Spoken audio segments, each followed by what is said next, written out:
Hello everyone, আসসালামু আলাইকুম। Poppy's রেসিপিতে আপনাদের সবাইকে জানাচ্ছি আন্তরিক শুভেচ্ছা। ইতিমধ্যে যারা আমার চ্যানেলটি সাবস্ক্রাইব করেছেন তাদেরকে অসংখ্য ধন্যবাদ। আজকে আমি আপনাদের সাথে খুবই মজাদার একটা রেসিপি শেয়ার করব। সেটা হলো সূর্যমুখী ফুলের পিঠা, যেটা অনেক বেশি মজা হয়। ছোট থেকে বড়রা সবাই অনেক বেশি পছন্দ করবে। আশা করব স্কিপ না করে আমার ভিডিওটা শেষ পর্যন্ত দেখবেন। তো সূর্যমুখী ফুল পিঠা তৈরি করার জন্য প্রথমে আমি ডোটা তৈরি করে নিব। এর জন্য আমি এখানে 1 কাপ পরিমাণ আটা নিয়ে নিয়েছি। আপনাদের হাতের কাছে যদি আটাটা না থাকে সেক্ষেত্রে আপনারা ময়দা দিয়েও ডোটা তৈরি করে নিতে পারবেন। তো আমি এখানে 1/2 চামচ পরিমাণ লবণ দিয়ে দিয়েছি, আর হালকা কুসুম গরম পানি দিয়ে আমি অল্প অল্প কুসুম গরম পানি দিয়ে ডোটাকে তৈরি করে নিয়েছি। আর এখন আমি এটাকে রেস্টে রেখে দিব 20 মিনিটের জন্য। আর এদিকে আমি নাস্তার ভিতরে যে পুরটা দিব সেটা রেডি করে নিব। এর জন্য আমি একটা প্যানে 1/3 কাপ পরিমাণ মতো তেল দিয়ে দিয়েছি, আর সাথে 1 কাপ পরিমাণ পেঁয়াজ কুচিগুলো আমি একটু ভালো করে নেড়েচেড়ে এগুলোকে একটু নরম করে নিচ্ছি। আর সাথে আমি এখানে দিয়ে দিচ্ছি 1 কাপ পরিমাণ হাড়-ছাড়া মুরগির বুকের মাংসগুলা একটু থেতো করে দিয়ে দিয়েছি। অবশ্যই চেষ্টা করবেন হাড়-ছাড়া মুরগির মাংসগুলো দেওয়ার জন্য। তো আমি এখানে মশলা দিয়ে দিচ্ছি 1 টেবিল চামচ পরিমাণ হলুদের গুঁড়ো, 1/2 চামচ পরিমাণ মরিচের গুঁড়ো, আর এখানে আমি যে সবজির মশলাটা আছে টেস্টিং সল্ট সেটা দিয়ে দিচ্ছি 1 টিস্পুন মতো। স্বাদ মতো লবণ দিয়ে আমি মশলাগুলোকে ভালো করে একটু কষিয়ে নিয়েছি উপরে তেল আসা পর্যন্ত। উপরে যখন তেল ভেসে আসছে আমার মশলাগুলো কষানো হয়ে গেছে। আমি এখানে ম্যাশ করে রাখা আলুগুলো দিয়ে দিচ্ছি। আর আলুগুলোকে আমি আগে থেকে সিদ্ধ করে রেখেছিলাম। আপনারা চাইলে এখানে ম্যাশ করা আলু না দিয়ে কুচি করে কেটেও দিতে পারবেন। তো আমি ভালো করে মশলার সাথে আলুগুলো মিশিয়ে নিয়েছি। আর এখানে আমি দিয়ে দিচ্ছি 3 থেকে 4টি কাঁচামরিচ ফালি।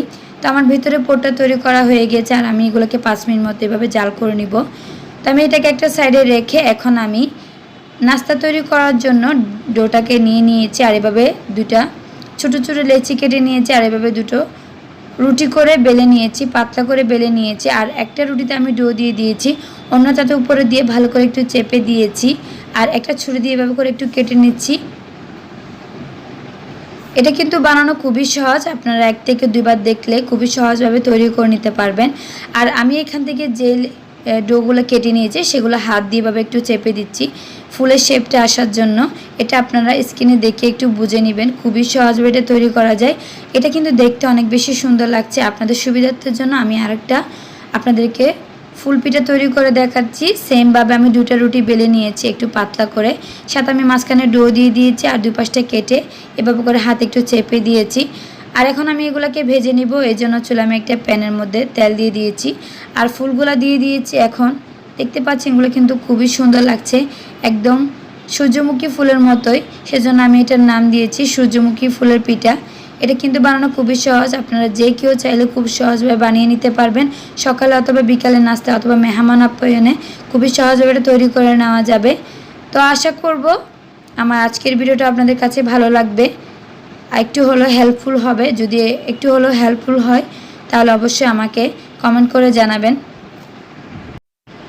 আর আমি এভাবে আমার বাদবাকি যে সূর্যমুখী পিঠাগুলো ছিল সেগুলোকে সেমভাবে ভেজে নিচ্ছি। 2 পাশটা ভালো করে যখন কালারটা চেঞ্জ হয়ে আসবে, ব্রাউন কালার হয়ে আসবে, একদম মচমচে হয়ে আসবে, তারপর আমি এগুলোকে চুলা থেকে নামিয়ে নিব। দেখে কিন্তু খুবই লোভনীয় লাগছে, খেতে অসাধারণ হবে। অবশ্যই আপনারা বাসায় একবার ট্রাই করবেন। আশা করব অন্য সব ভিডিওর মতো আমার আজকের ভিডিওটা আপনাদের কাছে ভালো লাগবে। যদি ভালো লেগে থাকে তাহলে অবশ্যই আমার চ্যানেল সাবস্ক্রাইব করে পাশে থাকবেন। আজকে এ পর্যন্ত, সবাই ভালো থাকবেন, সুস্থ থাকবেন। আল্লাহ হাফেজ।